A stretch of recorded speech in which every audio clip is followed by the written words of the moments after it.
What's up, guys? Welcome to A Taste of Mexico. My name is Ryan Rose. Today we are making fish tacos. I got this killer tempura that we're going to make. We're going to bread up our fish, put it in a flour tortilla with a little chipotle aioli that we're going to show you how to make as well. Let's get started.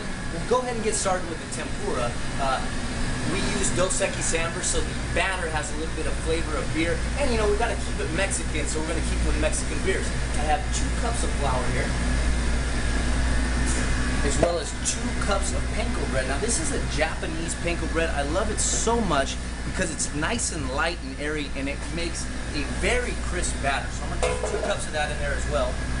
If you can remember the number 2, you are good for this batter because everything comes in 2s. I got 2 tablespoons of baking powder. And then I'm going to whisk that together.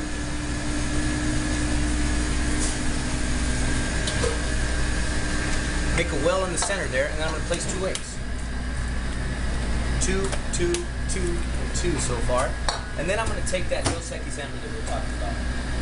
Any amber beer will do, any beer will do, but I like the flavor of the amber. It has a little bit more hoppiness to it.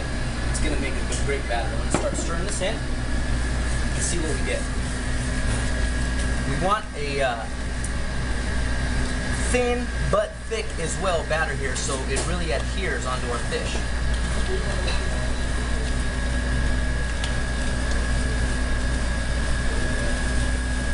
grab just a tad bit more here. Great, so if you can see that consistency, that is looking perfect. It's still kind of thick, and that's going to help to stick onto the fish once we fry it, and it's not going to float off. I'm going to add a little bit of salt to that. Never forget to salt your food. And then we're going to jump here to the side. I got a fillet of catfish. Catfish loves to be fried, so I'm going to cut this into the pieces that I want to fit perfectly into our tortilla for our taco. So I'm looking here. I'm going to cut this probably into 3 sections here.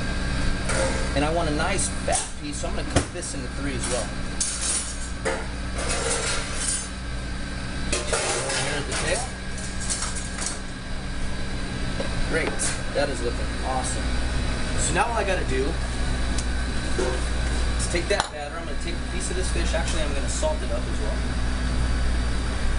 I'm going to salt in every single part. And at the end, we're going to salt again right when it comes out of the oil, and it'll stick and adhere onto our batter.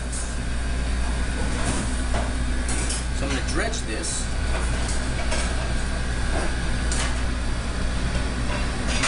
And then we'll take this to the fryer.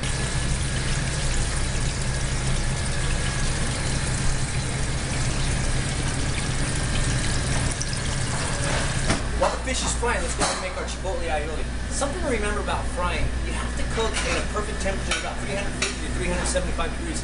Any less, and that fish is really going to just soak up all that oil. It's going to be a bad fry. Any higher, the outside's going to burn before the fish is actually cooked. The chipotle aioli, 1, 2, 3, 4, 5 ingredients, including the salt. Not much going on. I got about a cup of mayonnaise. And I took a chipotle. Now, if you get a can of chipotle, strain out the juice, because that's what we want here. And I'm going to take probably 4 teaspoons of chipotle, the juice that came out of the can. Mix that in.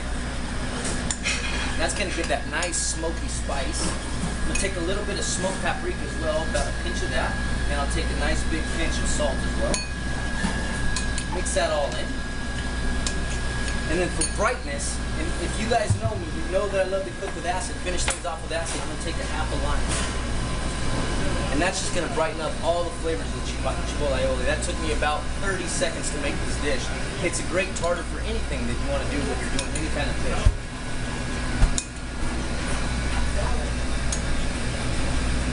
Awesome. Let's go see what our fish looks like. Great, let's see what this is now. Nice and crunchy. That panko is coming through right now. It is the star of this tempura. And it has my fish nice and crunchy, looking beautiful, great color. I'm going to let that soak for just a few seconds, kind of beat off all that oil I got going on in there. Throw it in a pan, and like I said, we have to season now. This is the time to season. If we let this fish chill up a little bit, it'll get hard, and you're going to throw salt, and all it's going to do is bounce right off. I'm going to take that salt. I'm just going to kind of stir it into my fish here. Let's go make some tacos. Great, all the components are ready to go. I am hungry. I'm going to take some of that chipotle aioli, throw it right on the top of a homemade flour tortilla that you know we make here at the restaurant.